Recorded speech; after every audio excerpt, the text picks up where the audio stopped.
बिस्मिल्लाहिर्रहमानिर्रहीम। अस्सलामु अलैकुम स्टूडेंट्स, वेलकम बैक। जैसा कि आप सब ये जानते हैं कि क्रिप्टोग्राफी के सेशंस हमारे चल रहे हैं लेक्चर्स, और उसमें हमने काफ़ी चीज़ें पढ़ ली हैं बेसिक्स। लास्ट टाइम जो कॉन्सेप्ट हमने लर्न किया था वो था सिमेट्रिक एन्क्रिप्शन, या जिसे कहा जाता है शेयर्ड की एन्क्रिप्शन या सीक्रेट की एन्क्रिप्शन। काफ़ी वो हमने डिटेल में बेसिक लेवल पे देखा था, और उसमें फिर मज़ीद हमने टू टाइप्स देखी थी कि जो कि इस्तेमाल की जाती हैं। एक था आपका सब्सटीट्यूशन साइफ़र, और एक था ट्रांसपोजिशन साइफ़र।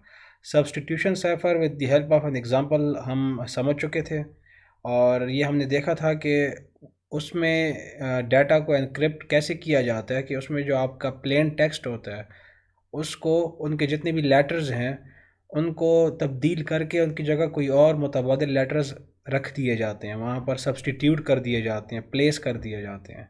तो उसके नतीजे में जो आपका नया टेक्स्ट बनता है उसे एनक्रिप्टेड टेक्स्ट कह लीजिए या साइफर टेक्स्ट कह लीजिए, वो बन जाता है, आपका एनक्रिप्शन हो जाती है। लेकिन कौन सी होती है? सब्सटीट्यूशन साइफर के ज़रिए से आप सिमेट्रिक एनक्रिप्शन अचीव कर लेते हैं। उसी की जो दूसरी टाइप थी सिमेट्रिक एनक्रिप्शन की, जो कि एक और मेथड इस्तेमाल किया जाता है, उसे कहा जाता है ट्रांसपोजिशन साइफर। और इसका थोड़ा सा मैंने आपको हिंट दे दिया था। इसका मतलब ये था, मकसद तो वही है कि आपने एनक्रिप्शन परफॉर्म करनी है, लेकिन जो तरीका है उसमें फ़र्क है। जैसे कि आपके सामने लिखा हुआ है कि in this simple transposition cipher the text is rearranged to encrypt the message.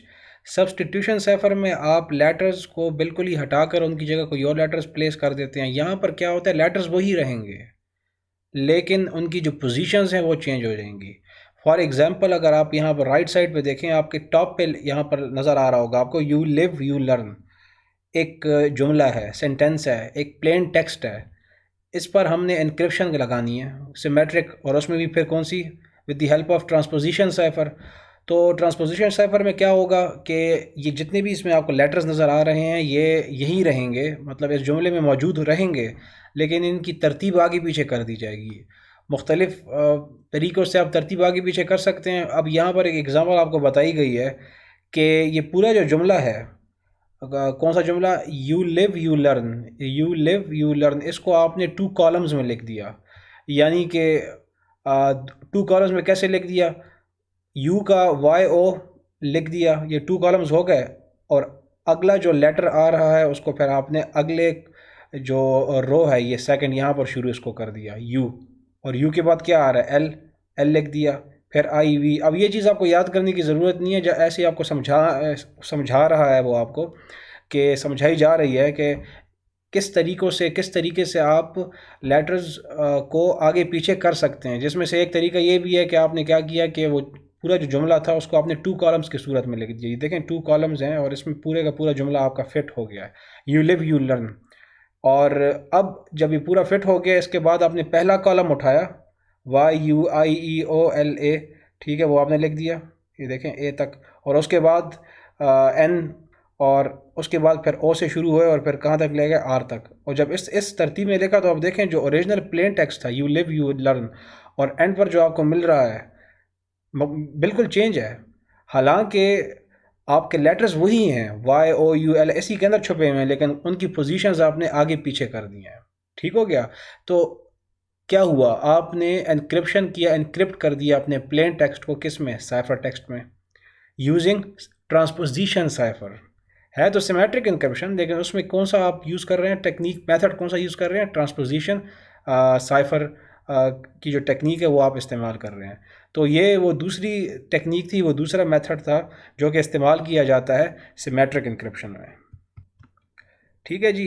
तो यहाँ पर जो सिमेट्रिक एन्क्रिप्शन का हमारा बेसिक टॉपिक था वो कंप्लीट होता है, और इसमें जो चीज़ हम देखेंगे अभी एंड पे, इम्पॉर्टेंट चीज़ है। देखें, घुमा फिरा के बात वहीं पर आ गई है। आपके सामने वही चीज़ें लिखी हुई हैं कुछ जो हमने काफ़ी डिटेल में पढ़ी हैं। कॉन्फिडेंशियलिटी, सी आई ए आपको नज़र आ रहा है, कॉन्फिडेंशियलिटी, इंटेग्रिटी, अवेलेबिलिटी, और दो और आपको यहाँ पर वर्ड्स नज़र आ रहे हैं, ऑथेंटिसिटी और नॉन रिप्यूडिएशन। तो वही आपसे यहाँ पर एक खुलासा निकाल रहा है कि सिमेट्रिक एन्क्रिप्शन से आप क्या क्या चीज़ अचीव कर सकते हैं या कर लेते हैं अगर आप अपने डाटा पर, अपने इंफॉर्मेशन पर सिमेट्रिक एन्क्रिप्शन अप्लाई करते हैं।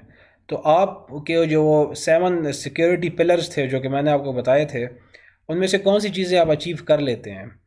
तो कॉन्फिडेंशियलिटी आपको अचीव होती है, इंटेग्रिटी आपको होती है, अवेलेबिलिटी हो जाती है, लेकिन बाकी जो 2 इंपॉर्टेंट चीज़ें हैं वो आपको नहीं होती हैं इससे, ऑथेंटिसिटी और नॉन रिप्यूडिएशन। ठीक है, ये क्या चीज़ें हैं ये मैं अभी फ़िलहाल आपको नहीं बता रहा, क्योंकि ये चीज़ें मैं डिस्कस कर चुका हूँ।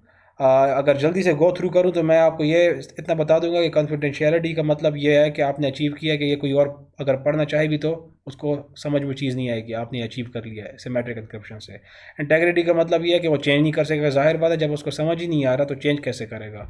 अवेलेबिलिटी का मतलब ये है कि रिसीवर को ये डाटा अवेलेबल रहेगा, अगर उसके पास वो शेयर्ड की मौजूद है तो उसे अवेलेबल हो जाएगा ये डाटा। नॉर्मली अवेलेबिलिटी का जिक्र सिमेट्रिक एन्क्रिप्शन में किया नहीं जाता, कॉन्फिडेंशियलिटी और इंटेग्रिटी का किया जाता है। अवेलेबिलिटी का जिक्र रिसोर्सेज में किया जाता है, लेकिन अगर फिर भी आपसे पूछ लिया जाए तो आप ये कह सकते हैं कि यस, ये अचीव की जा सकती है सिमेट्रिक एन्क्रिप्शन से या सिमेट्रिक क्रिप्टोग्राफी से। ऑथेंटिसिटी का मतलब ये है कि डाटा आपको मिल तो गया, लेकिन इस बात की क्या ज़मानत है कि ये आ, उस ही ने भेजा है कि जिसने भेजना था। ठीक है, ऑथेंटिसिटी का प्रूफ ऑफ द ओरिजिन अगर आपको याद हो ना, तो वो आप यहाँ पर उस चीज़ को आप प्रूव नहीं कर सकते हैं। कोई तरीका नहीं है आपके पास सिमेट्रिक एन्क्रिप्शन में ये पता लगाने का कि पॉइंट ए से पॉइंट बी तक आपका डाटा जा रहा है, तो ये इस बात का क्या सबूत है रिसीवर के पास कि ये डाटा आपको ए ही से मिला है।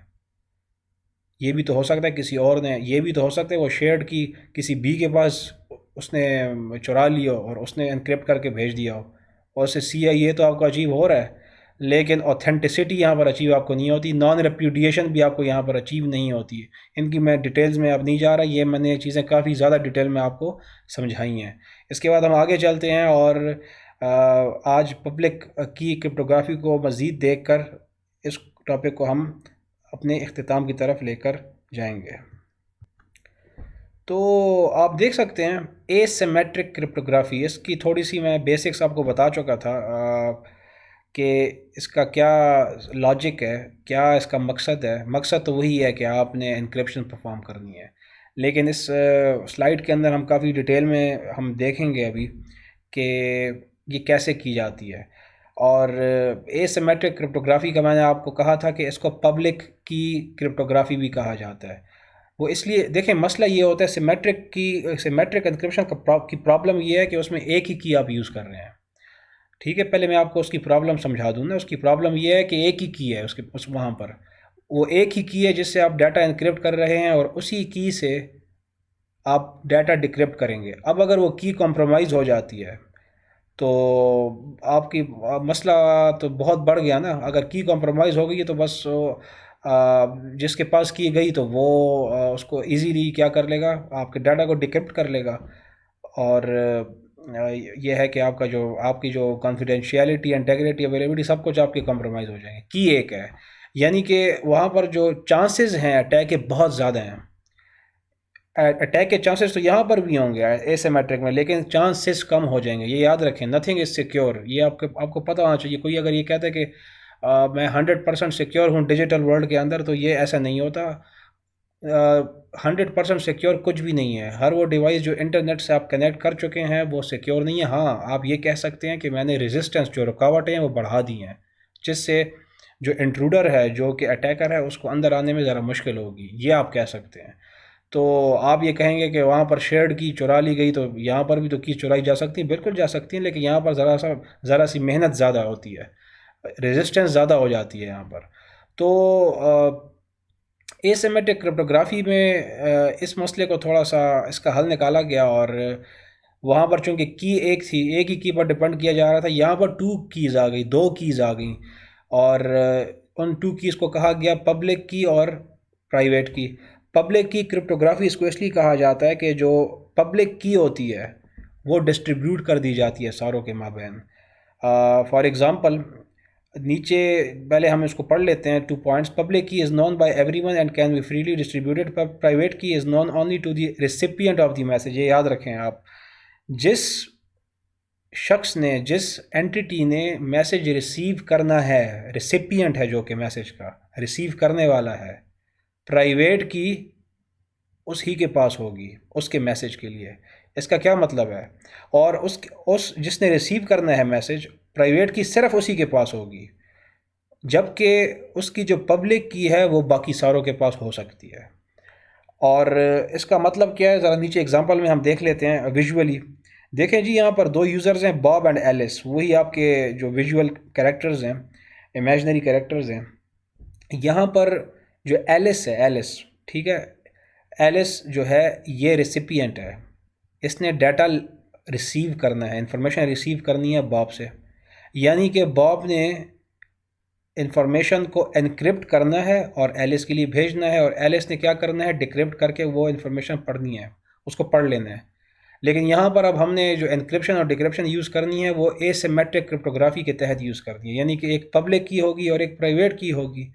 तो अब वो यहाँ पर कैसे इस्तेमाल में लाया जाएगा? जबकि पहले आपने ये याद रखें कि एसिमेट्रिक क्रिप्टोग्राफी के अंदर सबसे ज़्यादा ज़रूरी चीज़ ये है कि आप ये देख लें सिनेरियो के अंदर कि सेंडर कौन है और रिसीवर कौन है।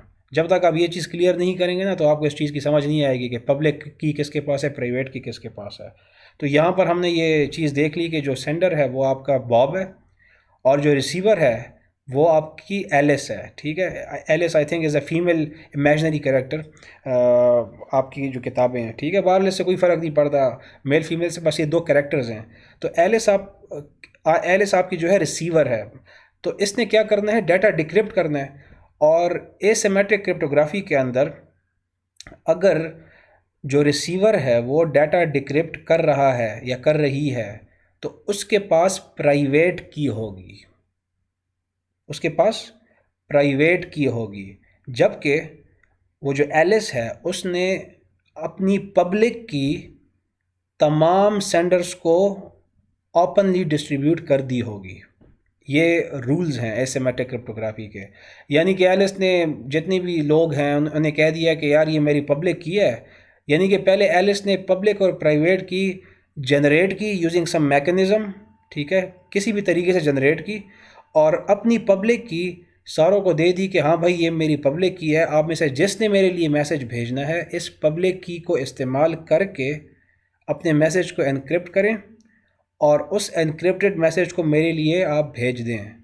तो जैसे ही वो एनक्रिप्टेड मैसेज एलिस को मिलेगा, जो कि एलिस की दी गई पब्लिक की से एनक्रिप्ट किया गया था, एलिस उस एनक्रिप्टेड मैसेज को अपनी प्राइवेट की से डिक्रिप्ट कर लेगी, ठीक है, या कर लेगा, जो भी आप कह लें इसको।